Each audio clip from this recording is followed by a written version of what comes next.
उसके बाद जो हिंडनबर्ग का जो रिपोर्ट आया है और उसमें अडानी की संपत्ति आधे से भी कम रह गई है, इससे बेहद घबराए हुए हैं। सुनने में तो आया है कि दूसरा कोई रिपोर्ट और जारी करने वाला है और इस कारण से राहुल जी ने जो लोकसभा में 4 सवाल पूछे उसका जवाब तो नहीं दिए।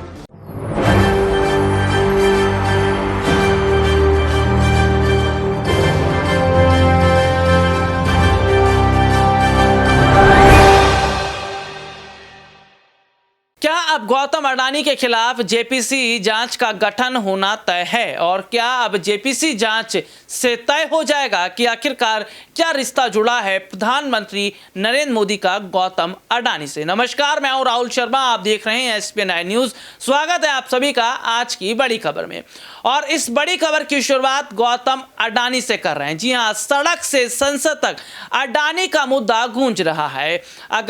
अगर समाचार पत्रों की बात कर लें या फिर बात कर लें तमाम जगहों की, तो जिस तरीके से केवल अडानी शब्द ही सुनने को मिल रहा है, तो ऐसे में लग रहा है कि वाकई विपक्ष जो चाह रहा था कि अडानी के मुद्दे को लेकर, अडानी और मोदी सरकार के घोटाले को लेकर जनता तक बात को पहुंचाई जाए, उसमें विपक्ष कामयाब होता नजर आ रहा है। यही वजह है कि विपक्षी पार्टियों का रास्ता रोकने की तमाम कोशिशें सरकार के द्वारा की जा रही है, चाहे छापे मारकर हो या फिर नोटिस भिजवाकर हो। लेकिन क्या अब जेपीसी जांच से तय हो जाएगा कि कितने बड़े बड़े जो प्रोजेक्ट और कॉन्ट्रैक्ट गौतम अडानी को सरकार की तरफ से मिले हैं, उसमें सरकार का कितना हिस्सा था और अडानी का कितना हिस्सा था।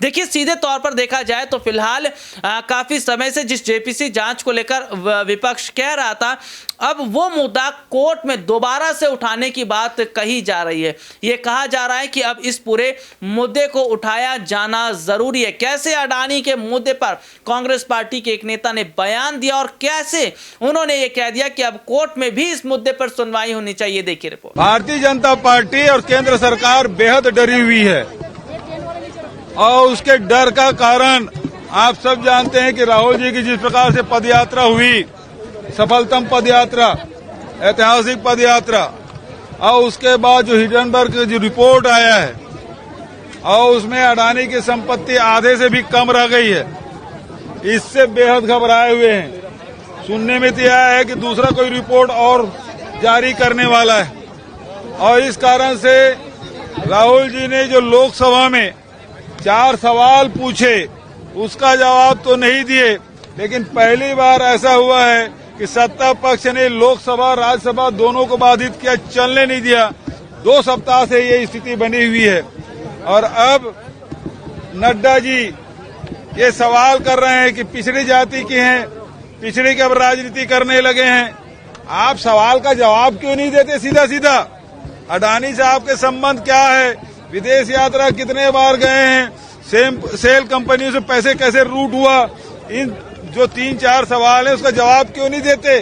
उसकी जांच क्यों नहीं कराते?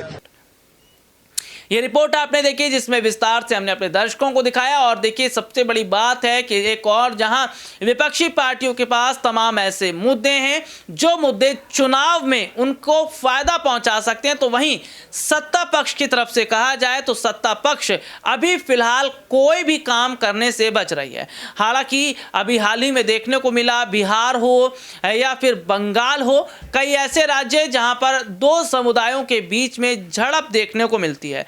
हालांकि विपक्षी पार्टियों का यह कहना है कि चुनाव नजदीक है तो दंगे तो होंगे, क्योंकि बीजेपी धर्म और जाति की राजनीति करती है और इसके सिवा उन्होंने काम किया नहीं है। तो क्या अगर दंगे भड़क रहे हैं कई राज्यों में 2 समुदायों के बीच में, और अभी पश्चिम बंगाल की मुख्यमंत्री ममता बनर्जी का बयान सामने आया जिसमें उनका यह बयान है कि हनुमान जयंती जो है उस पर भी उस दिन भी जो है बंगाल में हिंसा भड़क सकती है। तो जिस तरीके से हिंसा भड़क रही है या भड़काई जा रही है, यह एक सबसे बड़ा सवाल है और सबसे बड़ी बात है कि आखिरकार इसके पीछे क्या राजनीतिक पार्टियों का ही हाथ है। आज के लिए इतना ही, आपसे फिर दोबारा मुलाकात होगी, तब तक के लिए इजाजत दीजिए। नमस्कार।